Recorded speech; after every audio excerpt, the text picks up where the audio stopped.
From the Tennessee Valley Weather Channel, this is your afternoon update.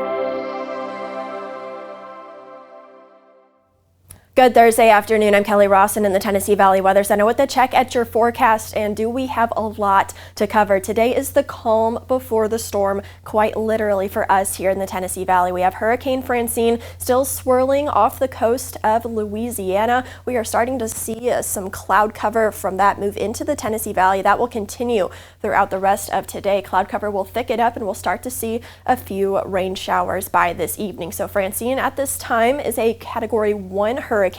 Winds of 90 miles an hour. It is expected to make landfall in Louisiana and continue to track up through Mississippi. That keeps us on the right side of this storm system, so that means several things for us. Not only does it mean heavy rain, does it mean strong winds, it also means a low-end quick spin-up type tornado threat for us. I will explain everything that you need to know here in this weather update as we go through Futurecast, and I have several graphics to break down each threat for you. So we will get through this together. For the rest of this afternoon, again, it's the calm before the storm. We are going to be mainly dry for the next several hours, but we will notice cloud cover thicken up and move in from the south. We won't be quite breezy just yet. That comes until after midnight. We will continue to see cloud cover thicken up again. We should be mainly dry for this evening, but then rain showers start to inch into our southern counties by pretty much after midnight, we'll call it, in case it does want to speed up a little bit. But then by about 7 a.m., by the time we're getting up and going and getting started with our day, we are going to see widespread rainfall all across the Tennessee Valley. Will be heavy at times as well. This is also when we're going to start to see those breezy conditions as well. We may catch a little bit of a break in the action after a morning of very heavy rainfall. Now, this means that we could see some breaks in the clouds. We could see maybe a little bit of sunshine. Will the instability or storm fuel march its way up here in the Tennessee Valley, allowing for that low-end spin-up type tornado threat for the afternoon? Not likely, but the chance is there. So we are going to be staffed tomorrow afternoon for the potential for, again, some low-end quick spin-up type tornadoes, which is very common being on the right side of this tropical system as it meanders inland. Again, that mainly after the 3 p.m. hour on Thursday. So just be weather aware, no need to panic, but just something to keep in mind as we get these training outer bands marching over the same location. So we are also going to be watching for a flooding or flash flooding threat throughout this forecast period. This will continue into your Friday morning with the potential for very gusty winds, as well as very heavy rainfall and that low-end quick spin-up type tornado threat.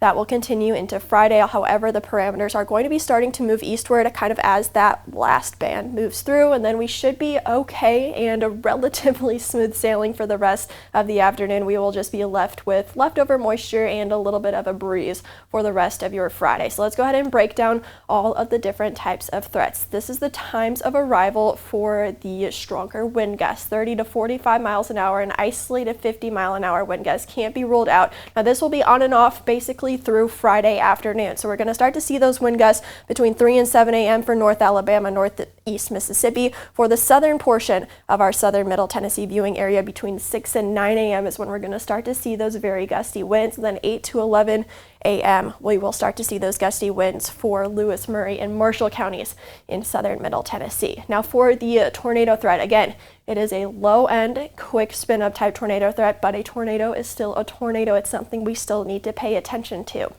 It's not going to be an outbreak of any sorts, but again, this is very common to be on the right side of this storm track with a tropical system tracking through Mississippi. So that does remain for Thursday afternoon, mainly after 3 p.m. and that threat will continue overnight. It will not go away overnight, but will continue into Friday morning. Again, like I mentioned, the parameters will be shifting a little bit more east. However, they will still be in place to at least some extent, and we will continue to be monitoring that low-end spin-up tornado threat through about midday on Friday. Now, in terms of rainfall, we are expecting very heavy rainfall. We are expecting a widespread 2 to 4 inches throughout the entire viewing area, with some heavier bands training over themselves. Could be at 3 to 5 inches in some areas, maybe even more, just depending on where those heavier rain bands set up and where that convection with the thunderstorms that we see with these outer bands will allow it to rain a little bit more and have a higher rain rate with those. So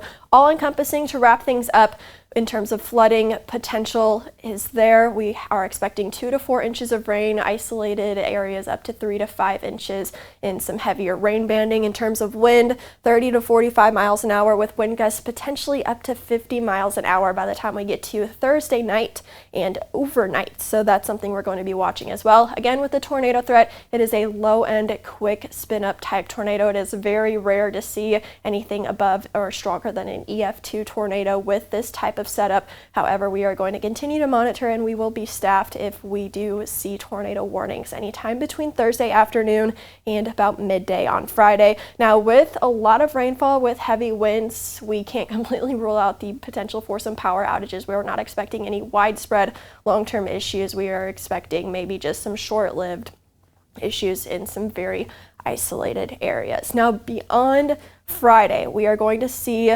everything but the moisture remove itself from Francine's remnants, but we are going to see some moisture lingering throughout Saturday, Sunday, and even into Monday. So we are going to hold on to rain chances. Again, this is much needed rain, but it is all falling at a very quick, in a very short period of time. So that's why we are concerned with that flooding threat, but we are going to hold on to a shower chance for the rest of the weekend. But again, Thursday and Friday are the days to pay attention and be weather aware. Gusty winds, heavy rainfall, low-end tornado threat, all in play for Thursday and Friday. But then Francine's remnants get on out. We do have some lingering showers and lingering moisture, but we will start to warm back up as temperatures are going to only be in the 70s for the next few days, but we'll get back up into the lower to mid 80s by the middle of next week as things start to calm down. That's a look at your local forecast. Fred is back live at 5 with another weather update.